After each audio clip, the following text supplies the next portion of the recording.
کے ناموں میں جو ہے اس وقت غور کیا جا رہا ہے، اور وزیر اعظم نے یہ بھی کہا کہ اگلے 2-4 روز میں اس کو نوٹیفائی کر دیا جائے گا اور ٹرمز آف ریفرنسز بھی اس کے فائنل کر لیے جائیں گے. یعنی جج کے اوپر یہ منحصر نہیں ہوگا بلکہ اسے ایک سوال نامہ دیا جائے گا، اس کی حدود اور قیود کا تعین کر دیا جائے گا کہ آپ کسی کے بارے میں یعنی ادارے کے لوگوں میں سے کس کس کو بلا سکتے ہیں، کس کو نہیں بلا سکتے، اس کے بیان کو کس حد تک جو ہے وہ کھینچا جائے گا، اس کے یعنی جس کے اوپر الزام ہے وہ شخصیات، اس کے بیان کو کیا پبلک کیا جائے گا یا نہیں کیا جائے گا. یہ تمام چیزیں اس میں ٹرمز آف ریفرنسز کے ذریعے جو ہیں وہ طے کر لی جائیں گی. اب دیکھنا یہ ہوگا کہ یہ ٹی آر جو ہیں ٹرمز آف ریفرنسز کس طرح اور کس نوعیت کے طے کیے جاتے ہیں. اب ریٹائرڈ جج بھی حکومت چنے گی اور انکوائری کمیشن کے ٹی او آرز بھی حکومت کمیشن آف انکوائری ایکٹ 2017 کے تحت خود طے کر کے یہ معاملہ جو ہے وہ آگے چلائے گی. سپریم کورٹ بس سائڈ پر بیٹھ کر تماشا دیکھے گی اور سپریم کورٹ نے اپنے گھر کا معاملہ حکومت کی کورٹ میں پھینک دیا. مجھے قاضی صاحب کے اوپر جو ہے اور ان کی صلاحیتوں پر پہلے بھی شک تھا، اور اب مجھے جو ان کی یہ والی صلاحیتیں ہیں خوش کرنے کی، اب پوری قوم کو شک ہونا شروع ہو گیا. کیونکہ جب آپ یہ کہتے ہیں نا کہ سیپریشن آف پاور، ہم کسی کے کام میں مداخلت نہیں کریں گے، بھائی یہ آپ کے گھر میں مداخلت ہوئی ہے، یا آپ کے گھر کا دروازہ توڑا گیا، یا آپ کے گھر کے در و دیوار جو ہیں وہ گرائے گئے، آپ کے گھر کی اینٹ سے اینٹ جو ہے وہ بجا دی گئی، اور پھر آپ کے گھر کی چھت کو جو ہے اتار کر باہر پھینک دیا گیا، اور اب آپ اس وقت رڑے میدان میں، یہ پنجابی میں کہتے ہیں جی رڑے میدان سے بیٹھے گئے ہیں. تو بھائی جان یہ ایک ایسا کھلا میدان ہے جہاں پر اس وقت پاکستان کی عدلیہ موجود ہے، بے سر و سامانی کا عالم ہے، لیکن گھر کا سربراہ یہ کہتا ہے کہ ہم اس معاملے پر کچھ نہیں کر سکتے اور ہمارے گھر کے معاملے کو اب کوئی اور یعنی حکومت وقت جو ہے وہ اس کو ڈیل کرے گی. بھائی جان ایک گل تسی یاد رکھنی ہے تمام دوستوں نے کہ حکومت جن کی ہے اور حکومت جن کی انکوائری کر رہی ہے یہ سب ایک پیج پر ہیں. تو جن کی انکوائری اور جن سے کروائی جا رہی ہے 6 ججز کی یہ ہار ہے، پاکستان میں عدالتی نظام کی ہار ہے، اور اس ہار کا ذمہ دار کون ہے؟ یعنی جسٹس قاضی فائز عیسیٰ صاحب جو ہیں اس ہار کے ذمہ دار ہیں. خط لکھنے والے ججز کو لینے کے دینے پڑ گئے ہیں، اگر میں یہ کہوں تو یہ بالکل بھی غلط نہیں ہے. اعظم نذیر تارڑ صاحب یہ کہتے ہیں کہ ہم عدلیہ پر جو ہے تمام معاملات یعنی جو خط جس طرح مس کنڈکٹ ہے یا نہیں ہے اس چیز کو چیک کریں گے، اور ٹرمز آف ریفرنسز میں اس خط اور ماضی کے معاملات کو بھی شامل کیا جائے گا. یہاں وزیر قانون بات ہی کچھ اور کر رہے ہیں کہ خط لکھنے والے ججز نے ایسا کر کے جوڈیشل مس کنڈکٹ کیا ہے اور انکوائری کمیشن کے ٹرمز اور ریفرنسز میں اس معاملے کو شامل کیا جائے گا. یعنی اب حکومت نے ٹرمز آف ریفرنسز میں ایک شک یہ بھی شامل کر لی کہ بھئی یہ تمہارا کام نہیں تھا، کہ تمہارے اوپر اگر کوئی پریشر تھا تو کوئی بات نہیں برداشت کرتے، تمہیں کوئی دھمکا رہا تھا تو کوئی بات نہیں، یہ تمہارا کام ہے. یعنی دھمکی بھی برداشت کرنا تمہارا کام تھا. تمہاری جرت کیسے ہوئی؟ ہاتھ باندھ کر کھڑے ہو، آنکھیں نیچی کرو اور سر خم کر دو. تم نے سر اٹھا کر آنکھیں اوپر کر کے اور پلکیں جھکائی نہیں بلکہ پلکیں اٹھا لی، آنکھیں اٹھا لی اور آنکھوں میں آنکھیں ڈال کر یہ بات کرنے کی تمہاری جرت کیسے ہوئی؟ اصل میں یہ جو اعظم نذیر تارڑ صاحب ہیں وہ یہ کہنا چاہتے ہیں حکومت کی نیت سے یہ لگ رہا ہے کہ خط لکھنے والے 6 ججز کو کمیشن میں مس کنڈکٹ کے نام پر رگڑا لگایا جائے گا اور مداخلت کی تحقیقات ہونی چاہیے. یہاں الٹا معاملہ ججز کے مس کنڈکٹ پر اب سوال اٹھا کر اسے مزید جو ہے وہ الجھایا جا رہا ہے. اور ویورز آپ کو یہ بھی خبر دے دیں کہ قاضی صاحب کی جو ملاقات ہوئی نا شہباز شریف صاحب سے، اس کے اوپر کافی تنقید اس وقت پاکستان میں جاری ہے کہ قاضی صاحب کو ایک کندھا چاہیے تھا، حکومت کا کندھا مل گیا، ملاقات ہوتی ہے اور سپریم کورٹ نے اس ایشو پر خود سامنے آنے کی بجائے اپنے جو تمام معاملات تھے وہ حکومت وقت کے حوالے کر دیے.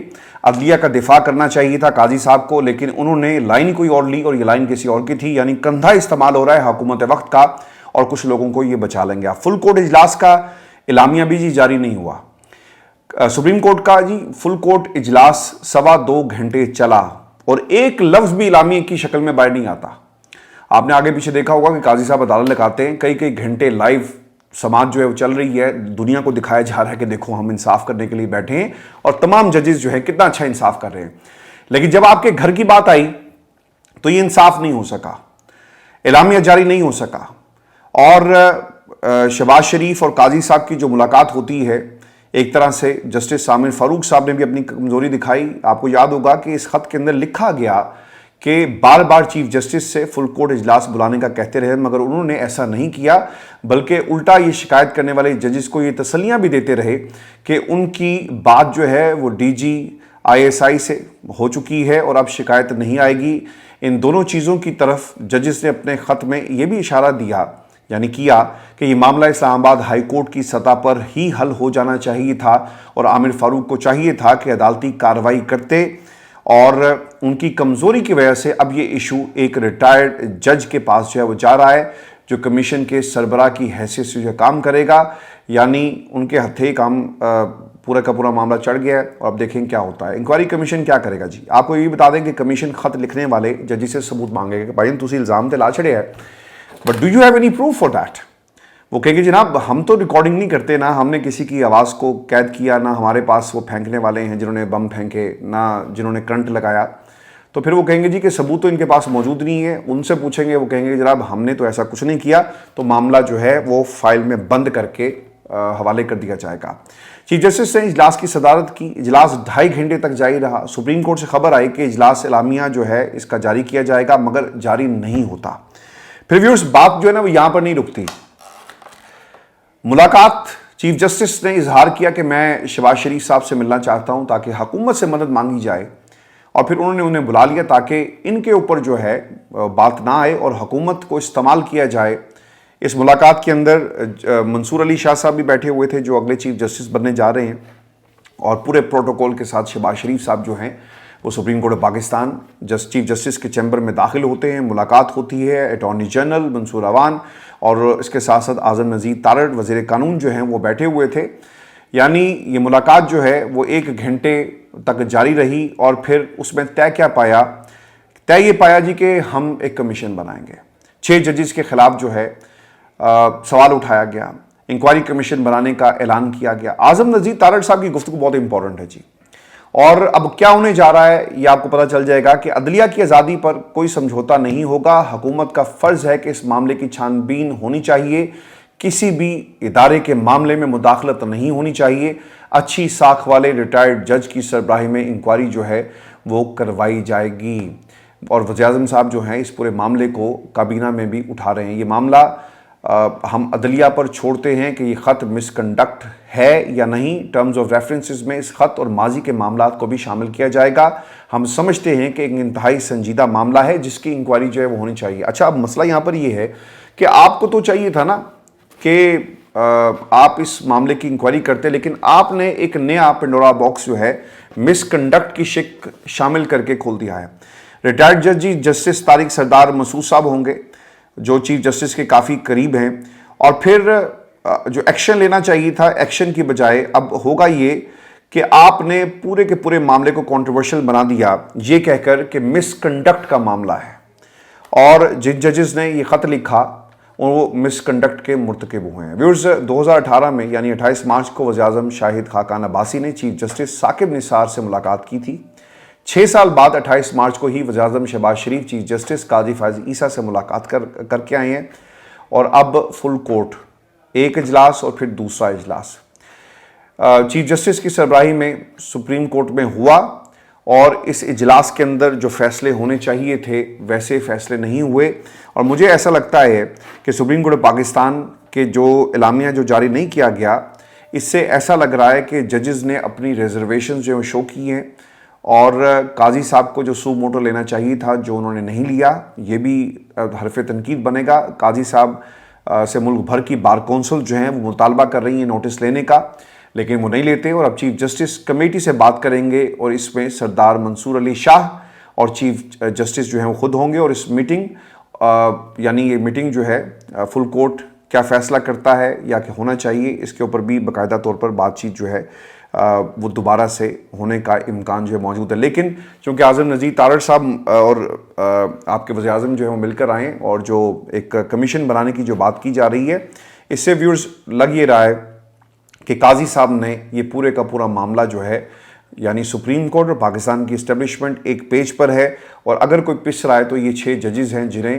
شاید اس رپورٹ کے اندر قصوروار جو ہے ٹھہرا دیا جائے. اور پھر یہ بھی ہوگا کہ اس رپورٹ کو جو ہے وہ لیک کروا دیا جائے۔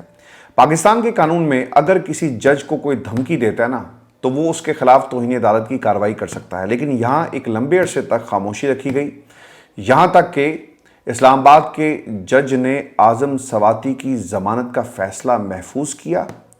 ضمانت ہو جانی تھی تو اس کا تبادلہ جو ہے وہ کر دیا جاتا ہے۔ Welcome to banana republic of Pakistan, جہاں پر اس وقت جو ہے وہ ادارے پاکستان کے قانون اور آئین کے ساتھ جو ہیں وہ کھیل رہے ہیں۔ اور ویورز آپ کو یہ بھی خبر دے دیں کہ سائفر کیس میں فیصلہ کن گھڑی جو ہے وہ آ چکی ہے، اور سائفر کیس کی سماعت کافی تاخیر سے شروع ہوئی۔ عمران خان کے وکیل سلمان صفدر نے دلائل کا آغاز کیا۔ سلمان صفدر نے عدالت سے استدعا کی کہ آج کل میری کافی مصروفیات ہیں، کوئی ایک دن جو ہے وہ مقرر کر لیا جائے تاکہ میں دلائل کو مکمل کر لوں۔ ضمانتوں کے لیے میں نے لاہور جو ہے کافی دیر سے چھوڑا ہوا ہے، وہاں بھی مجھے جانا ہے، اس لیے کل جمعے کے روز سماعت جو ہے وہ رکھ لیں اور تفصیل سے جو ہے ہماری بات آپ سن لیں۔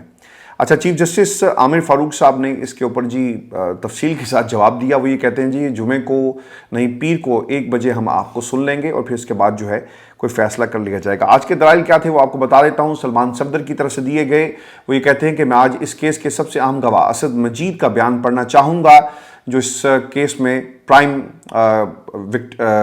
وٹنس تھے۔ سلمان صفدر نے امریکہ میں پاکستانی سفیر اسد مجید کا بیان جو ہے عدالت میں پڑھ کر سنایا۔ اسد مجید نے کہا کہ کورونا کے دوران میری اسسٹنٹ سیکریٹری ڈونلڈ لو سے آفیشیل لنچ پر ملاقات ہوئی۔ اسد مجید نے یہ بھی کہا کہ اس ملاقات میں وزارت خارجہ کے اور بھی اہم افسران شامل تھے۔ اسد مجید نے یہ بھی کہا کہ اسسٹنٹ سیکریٹری ڈونلڈ لو سے کمیونیکیشن حکومت کے ساتھ شیئر کرنے کا کہا گیا۔ اسد مجید نے یہ بھی کہا کہ امریکی اسسٹنٹ سیکریٹری کی لینگویج پر نیشنل سیکیورٹی کمیٹی کے اجلاس میں یعنی میں نے بریفنگ دی، میں نے بریف کیا۔ اسد مجید نے یہ بھی کہا کہ ڈونلڈ لو کے بیان پر میں نے حکومت سے ڈیمارش کرنے کا کہا تھا۔ انہوں نے سائفر اپنے ہاتھ سے لکھ کر جو ہے وہ پاکستان یعنی یہاں پر بھیجا۔ اسد مجید کہتے ہیں کہ میں نے نیشنل سیکیورٹی کمیٹی میٹنگ میں کہا کہ ڈونلڈ لو جو ہیں کی بات پر ہمیں ایک ڈیمارش جو ہے وہ ہونا چاہیے۔ نیشنل سیکیورٹی کمیٹی کی میٹنگ میں کہا گیا کہ مستقبل میں تعلقات ہمارے امریکہ کے ساتھ جو ہیں وہ خراب ہو سکتے ہیں، اور پھر وزیر اعظم نے اپنے حلف کی خلاف ورزی جو ہے وہ نہیں کی۔ ٹرائل جج نے لکھا کہ اس سائفر ایپیسوڈ سے مستقبل کے تعلقات خراب جو ہیں وہ پاکستان اور امریکہ کا جس کا حوالہ دیا وہ خراب ہو سکتے ہیں۔ عمران خان نے عوام کو اعتماد میں لے کر اپنے حلف کی خلاف ورزی جو ہے وہ نہیں کی، کیونکہ آپ کو یاد ہوگا وہ یہ کہتے ہیں کہ خراب ہو رہے ہیں تعلقات۔ اور پھر وہ یہ بھی کہتے ہیں کہ دفتر خارجہ کے لیے ٹرائل بہت مہنگا رہا۔ یو ای سے 2-3 دفعہ بیان دینے کے لیے جو ایڈیشنل سیکریٹری امریکہ فیصل نیاز ترمیزی کو جو ہے وہ بلایا گیا۔ پھر اس کے ساتھ ساتھ امریکی ناظم الامور جو ہیں ان کا بیان جو ہے وہ ریکارڈ کے اوپر موجود نہیں ہے۔ ویورز، جو فیصل ترمیزی جو ہیں ان کے بارے میں وہ یہ کہتے ہیں کہ فیصل ترمیزی کو جو میسج آیا وہ عدالتی ریکارڈ پر تو لایا جاتا لیکن نہیں لایا گیا۔ سابق وزیر خارجہ کی تقریر ایک سیاسی تقریر تھی۔ اعظم خان لاپتہ ہوئے، مقدمہ درج ہوا، واپس آئے تو انہوں نے بیان جاری کر دیا۔ اعظم خان کہہ رہے ہیں کہ یہ ایک پیپر تھا جس کو لہرایا گیا۔ یہ تو پروسیکیوشن نے ثابت کرنا تھا کہ وہ کیا لہرایا وہ پیپر تھا، اور اس پیپر میں اصل میں تھا کیا۔ سائفر کیس میں جسٹس گل حسن کے جو ریمارکس بہت ہی اہمیت کے حامل ہیں، وہ یہ کہتے ہیں کہ اسد مجید اس کیس میں وہ گواہ ہیں اور ان چند لوگوں میں شامل ہیں جنہوں نے سائفر دیکھا۔ قومی سلامتی کمیٹی نے امریکی سفیر کو ڈی مارش کرنے کی سفارش کی، ڈی مارش ہوا، اور قومی سلامتی کمیٹی کے دوسرے اجلاس میں پہلے کی توثیق کی گئی۔ ڈی مارش کرنے کا مطلب ہے کہ آپ کو ٹھیس پہنچی، that you are offended، یعنی آپ کو آپ کی جذبات کو اور پاکستان کو جو ہے نقصان پہنچانے کی بات کی گئی۔ اسلام آباد میں زلزلہ آیا لیکن اس زلزلے کے دوران بھی سماعت جاری رہی۔ اس کے بعد عدالت نے کیس کی سماعت جو ہے منگل تک کے لیے ملتوی کر دی ہے۔ ویورز، آپ کو میں یہ بھی خبر دے دوں، چونکہ یہ تو سائفر کا معاملہ ہے، مولانا صاحب جو ہے نا وہ تیاری پکڑ رہے ہیں، اور فضل الرحمان صاحب نے طے کر لیا ہے کہ انہوں نے اب حکومت کے خلاف ہر محاذ پر جنگ لڑنی ہے۔ اور فضل الرحمان صاحب یہ کہتے ہیں کہ عوام سڑکوں پر آئیں گے تو حکومت خود بخود ہی گر جائے گی۔ فضل الرحمان صاحب خواب دیکھ رہے ہیں حکومت کو گرانے کا، اور اب فضل الرحمان صاحب کس کے خلاف احتجاج کرنے جا رہے ہیں؟ آپ کو میں ویورز بتا دوں کہ فضل الرحمان نے ایک انٹرویو میں جو دیا وہ یہ کہتے ہیں کہ بنیادی طور پر ہم ان اداروں کے خلاف احتجاج کریں گے جنہوں نے الیکشن کو کھیل بنا رکھا ہے. ہماری تحریک ان کے خلاف ہے جنہوں نے مرضی کے نتائج لینے کی کوشش کی. یعنی جو خان صاحب بات کر رہے ہیں پاکستان تحریک انصاف پوری کا جو موقف ہے وہ انہی کا موقف ہے. ایک خاص منصوبہ بندی کے تحت الیکشن میں دھاندلی کرائی گئی, یعنی ایک حکومت مرضی کی بنائی گئی. یہ حکومت اتنی مستحکم نہیں جو مزید چل پائے. اگر کوئی نظام میں خرابی کرتا ہے تو پھر اس کی اصلاح کے لیے کوئی آواز ہونی چاہیے. حکومت سے بہت رابطے ہوئے مگر کوئی ہمیں اطمینان نہیں دلا سکا. یعنی کسی نے یہ نہیں کہا کہ ٹھیک ہے جی آپ کی بات کو سنیں گے اور اس کا ازالہ کیا جائے گا. نواز شریف اور میں ایک دوسرے کے لیے دعا ہی کر سکتے ہیں. دعوے سے کہتا ہوں کہ پیپلز پارٹی اور نون لیگ بھی انتخابی نتائج سے جو ہے وہ مطمئن نہیں ہے. میں ویورز آپ کو ایک بات یہ بتا دوں, جو سوال ہے نا کہ فضل الرحمان عمران خان کی حکومت گرانے پر کیا پریشان ہے, تحریک کے بجائے پارلیمنٹ کے اندر سے عمران خان کی حکومت گرانے کی حکمت عملی غلط ثابت ہوئی. مگر میرا تب بھی یہی موقف تھا کہ تحریک سے حکومت کو گرایا جائے. پارلیمنٹ کے ذریعے اگر آپ حکومت کرائیں گے تو اسے کوئی نہیں مانے گا. اور یہ واقعات کی نا ایک لمبی سیریز ہے. میں آپ کو نہیں بتا دیتا ہوں کہ ہوا کیا. فضل الرحمان صاحب کو افغانستان بھیجا گیا کہ جا کر آپ طالبان سے بات کریں. وہ بات کرنے گئے, پیچھے سے ہمارے دفتر خارجہ نے کہا کہ جناب ہماری ان کا موقف ان کا ہوگا, ہمارا اس سے کوئی لینا دینا نہیں. یعنی انہوں نے انہیں مکمل طور پر ڈسون جو ہے وہ کر دیا. پھر فضل الرحمان کے ساتھ ان کے بقول الیکشن میں زیادتی کی گئی. یعنی ہار رہے تھے, انہیں جتایا نہیں کیا. پھر حکومت میں حصہ نہیں ملا. صدر بننے کا خواب لے کر وہ شاید اب کبھی بھی خواب نہ پورا ہو سکے. آصف علی زرداری صاحب خواب وہ لے کر اڑ گئے اور ان کے ہاتھ میں کچھ نہیں آیا, اور زرداری صاحب مفادات کے بادشاہ بن گئے اور ان کے پلے کچھ نہیں آیا.